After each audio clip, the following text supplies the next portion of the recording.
Literally, the whole world changed in 2020, and it especially impacted nonprofits who, in the United States and across the globe, are often on the front lines helping people deal with unprecedented illness, hunger, poverty, and more. So if you're planning to start a nonprofit in 2021 or growing a nonprofit that you've already launched, what can you expect from the world of nonprofits? What are some of the trends and the different things going on in the sector that will influence your opportunities to raise money, get volunteers, and do more to make an impact through your organization? In this video, I'm going to share 10 of the predictions and trends for 2021 that I've compiled from various sources, as well as some of my own predictions.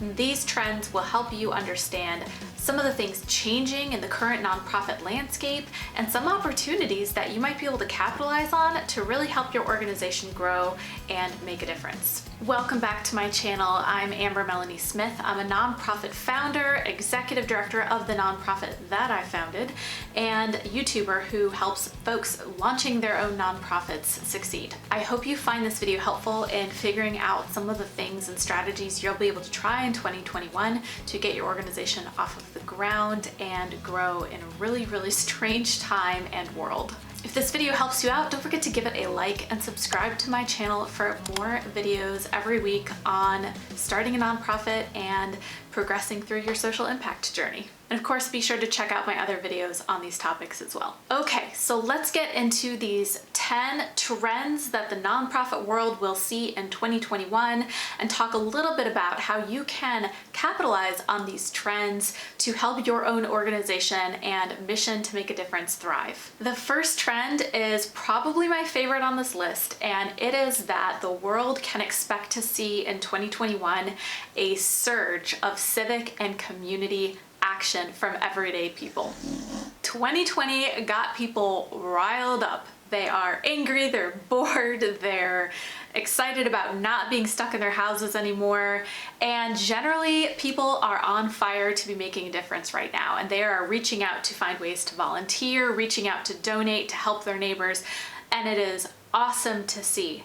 So the nonprofits that do a good job of engaging people in ways to make an impact that especially in ways where they can see their impact directly, they're going to do very, very well in 2021. This surge of action is being talked about by a lot of different sources, but one of the main sources is the global organization Points of Light. They published a civic engagement research study recently, a couple months ago, where they talked about how people's attitudes about getting involved in their community are changing.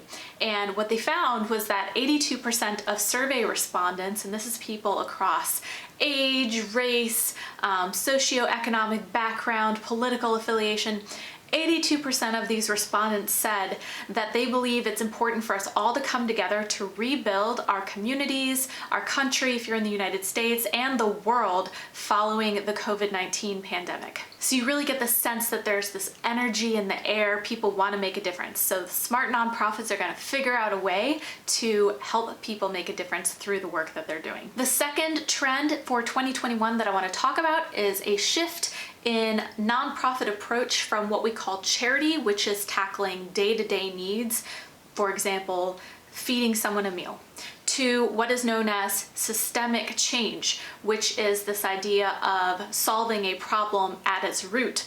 Using the hunger metaphor, if charity is giving someone a meal, systemic change would be ending hunger so that you don't have to give people meals anymore because you've solved all of the factors that are causing people to have meals in the first place. 2020 just really illuminated so many big issues across the world that we need to solve at their root in order to have a ripple effect of positive impact on millions of lives. So more and more nonprofits and donors, volunteers, and grant makers are all going to be looking at ways we can attack issues at their root and work together to solve them instead of just dealing with the day-to-day needs of people. Of course, you've got to be feeding people day to day while you're working on ending world hunger, because you don't want people to starve while you're working on ending world hunger.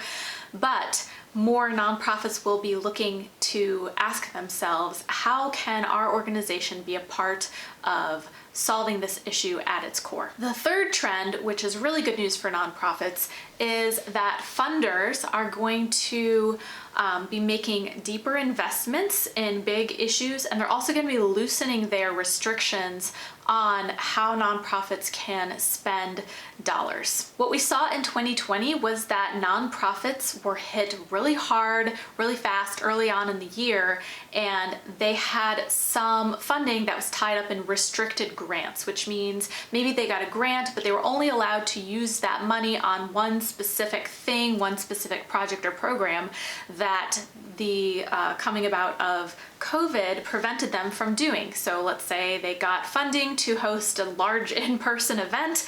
Well, we know that the pandemic made it so that nonprofits could not host large in-person events. And so they went to their funders and they asked, hey, you know, things have changed. This pandemic thing has really affected our ability to do our program the way we planned. How would you feel about letting us use the money some other way?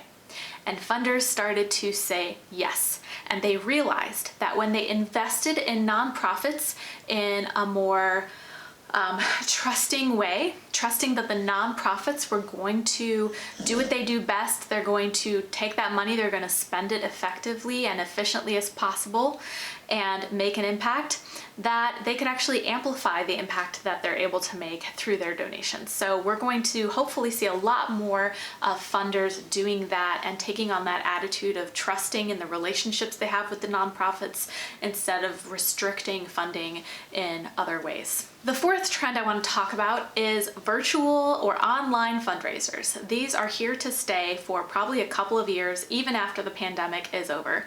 And the reason is this. It takes so much time and energy and dollars to put on large in-person events like galas or luncheons or whatever nonprofits might be doing in past years to raise money through these in-person events. It takes a lot of resources. Nonprofits have discovered through these virtual events that they can raise often sometimes the same amount of money as they would have at an in-person event, but with less of the expenses and time involved in putting together the in-person event.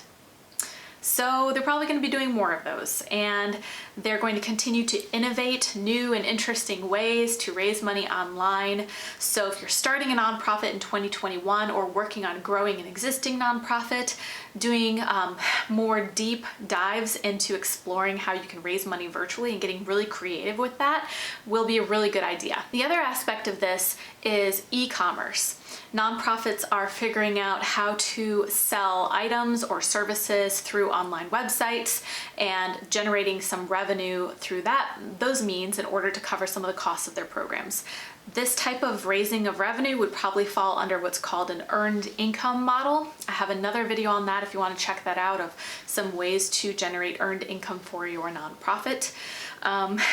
But nonprofits are discovering how they can do this through their website, which is supplementing some of the revenue they might have lost through other means during 2020. The fifth trend that I'm going to talk about is this idea that consumers or people in the everyday public community are going to expect nonprofits to ensure that the way they operate internally is done very ethically and also makes a positive impact on the world, in addition to layer it on top of the mission work that they're doing. So just like people in the community would expect a business to behave ethically, meaning investing in environmentally friendly products or processes, making sure that they're offering their employees a fair wage, that sort of thing.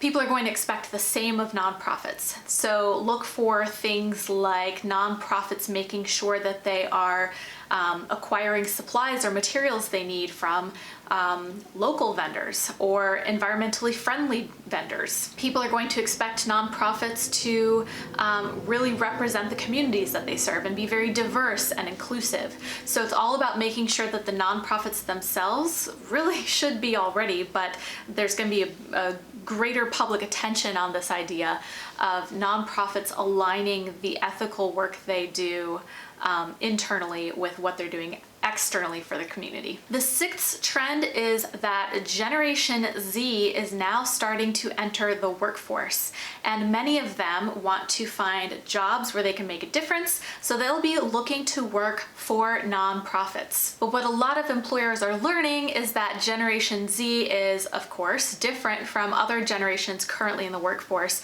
so they're going to need to adjust some of the ways that they approach these employees and their work culture in order to attract this talent and retain it. Generation Z is really going to expect their nonprofit employers to be able to provide an excellent work culture and work-life balance that enables them to practice wellness and self-care. What this looks like from an operations standpoint is that Generation Z will expect nonprofits to offer reasonable wages and salaries and good benefits for their workers. So for those starting a nonprofit in 2021 or working on growing or expanding a nonprofit, it's really important to do your research on what is a fair and competitive salary if you are in a position to have paid staff at the stage that you're in, and making sure that you are working with a budget that will allow you to offer this reasonable salary and benefits to employees, because then you'll be able to attract the talent and keep them around.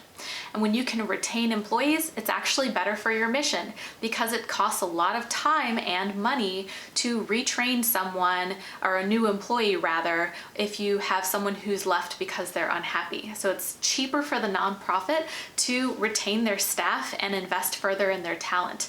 And when you can do that, you can scale up your impact faster. The seventh trend, and honestly this one has been a trend for the past several years that I've seen, is there's really no excuse at this point for nonprofit websites to not be mobile friendly. Nonprofits that do this well, that have websites, sign up donation sites, etc., that are mobile friendly, mobile responsive, they're going to see higher engagement, and that translates to more volunteers signing up and more people donating money. So if you are just starting out, make sure when you're building that nonprofit website for your organization that you are making it mobile friendly from the very beginning. And if your website is not already mobile friendly, look into ways to make it mobile friendly as soon as possible. For this eighth trend, in the same vein as mobile responsive websites and technology, a lot more organizations are looking to texting in order to reach their supporters. This was huge in 2020. A lot of organizations that deal in community organizing used this strategy quite effectively. So if you are starting out or growing your nonprofit next year or 2021, depending on when you watch this, you're going to want to examine some potential text resources, research the costs for them and how you would use them, because they might prove an effective method of reaching new folks to support your cause. The ninth trend is related to technology as well, especially outreach and marketing, and that is video content is going to become even more important for your organization. When people see and hear and engage with the video, their trust for your work increases. Their trust for your leadership and your nonprofit and your cause increases, which means they'll also be more likely to sign up to support your work. In fact, a global networking survey done by Cisco recently reported that in 2021, about 80% of all online traffic will be through video, which is pretty astounding if you think about it. And the 10th trend that I want to talk about is greater attention paid to monthly or recurring donations for nonprofits.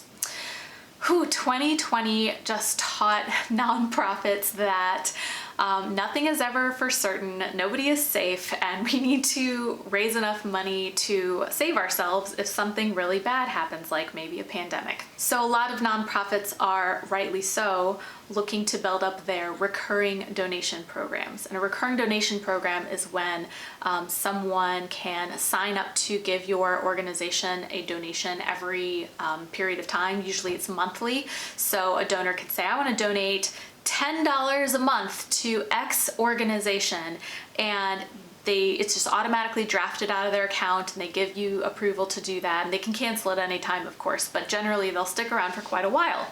And if you can get enough people donating monthly like that, then you can actually start to predict and count on this reliable revenue, which makes nonprofits feel a lot better about planning for the future than they did in 2020. So I want to hear from you. Out of all of these trends, which ones do you think that you will capitalize on to help your organization grow and make a deeper impact? What are some other trends you're seeing out there? What's your plan for 2021? Share in the comments below. I also want to invite you to keep an eye on my website, and I will provide a link for that in the description below this video as well. But I will be coming out with some great new tools and trainings for folks getting a nonprofit started pretty soon here, so keep an eye on that. And if you're interested, I hope that you will join me in participating in those, and we can grow our impact together. I hope that you found this helpful. Don't forget to give this video a like and subscribe to my channel for more videos like this, and share with your friends, and ring that bell to get alerts next time my videos come out. One final thought, if you are on Facebook, don't forget to check out my Facebook group. Change the World or Bust is what it's called, and myself and around 1,000 change makers from around the globe now are just having great conversations about what we're working on to make an impact in the world, encouraging each other and giving each other some great advice along the way. So check that out if you're on Facebook, and I hope to see you next time. Thanks so much for watching.